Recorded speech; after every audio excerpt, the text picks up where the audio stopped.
آج کا جو موضوع ہے ناظرین گرامی بہت ہی اہم موضوع ہے۔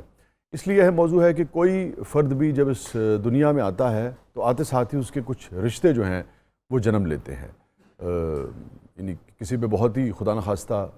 کو اکیلا ہو دنیا میں تو الگ بات ہے، مگر یہ ادروائز آپ سمجھیے کہ 99.9% جب شخص آتا ہے تو فوری طور پہ اس کے رشتے جو ہیں وہ جنم لیتے ہیں، بہن بھائیوں کے، ماں باپ کے،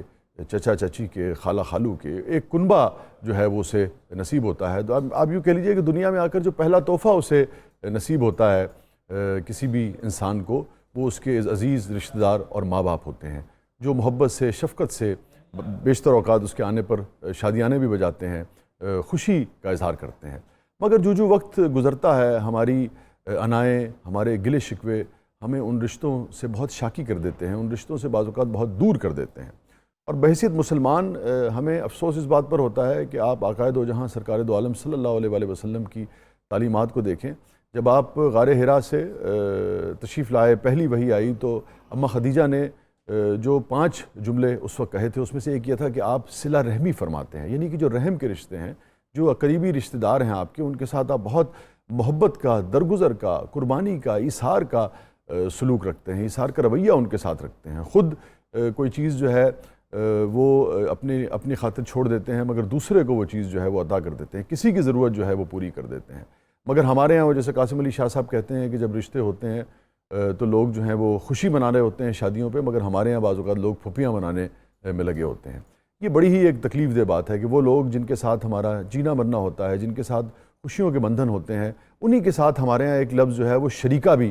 جنم لے لیتا ہے۔ اور شریکے کا مطلب ہی وہ ہوتا ہے کہ وہ رشتہ دار، خاص طور پہ شریکہ عموماً اس تصور میں آتا ہے کہ وہ رشتہ دار جو آپ کے ساتھ بھی ہوتے ہیں، جن کے ساتھ رہنا، جن کے بغیر چارہ بھی نہیں ہے، مگر ایک میٹھی میٹھی حسد کی آگ جو ہے وہ بھی کہیں آپس میں ساتھ ساتھ جل رہی ہوتی ہے۔ آقائے دو جہاں سرکار دو عالم صلی اللہ علیہ وآلہ وسلم کی جب آپ حیات مبارکہ دیکھتے ہیں، سیرت مبارکہ دیکھتے ہیں تو یعنی کہ صلہ رحمی کے اور وزاداری کے اور درگزر کے اور محبت کے واقعات سے بھری پڑی ہے۔ اماں خدیجہ کی بہن ایک مرتبہ جب تشریف لائیں تو سرکار دو عالم صلی اللہ علیہ وسلم صرف اس لیے بہت آبدیدہ ہو گئے کہ اماں خدیجہ سے ان کی آواز جو ہے وہ بہت ملتی تھی۔ اسی طرح حلیمہ سعدیہ کی جو آپ کی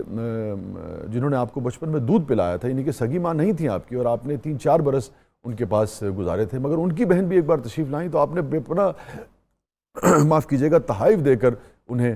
رخصت کیا۔ انہی دائی حلیمہ کی، انہی حلیمہ سیدہ حلیمہ سعدیہ کی صاحبزادی ایک مرتبہ حضرت شیمہ جو کہ آپ کی رضائی بہن ہوئی سرکار دو عالم صلی اللہ علیہ وآلہ وسلم کی، حنین کے موقع پہ جب بنو سعد یعنی کہ اس قبیلے کے کچھ لوگ پکڑے گئے تو آپ نے شیمہ کی وجہ سے اور سیدہ حلیمہ سعدیہ کے احترام میں ان کو نہ صرف آزاد کرنے کا حکم دیا بلکہ اپنی بہن کو جو رضائی بہن تھی ان کو بہت سارے تحفے تحائف دے کر انہیں رخصت کیا۔ تو ایک تاریخ ہے جو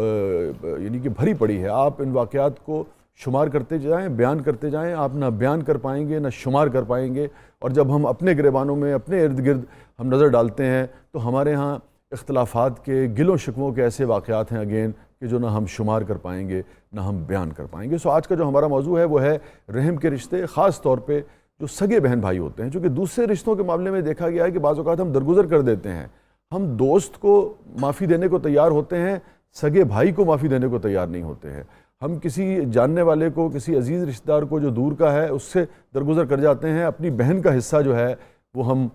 غصب کر لیتے ہیں۔ تو یہ اس کی کیا وجہ ہے؟ یعنی کہ جتنا قریبی رشتہ ہے بعض اوقات اتنا ہی نفرت کا اظہار مجھے کہنے دیجئے کہ ہم اس سے کرتے ہیں، یا اتنی ہی سختی کے ساتھ اس سے پیش آتے ہیں۔ سو بھائی بہن کے ساتھ تعلق اور پھر جو دیگر عزیز اقربا ہیں ان کے ساتھ درجہ بدرجہ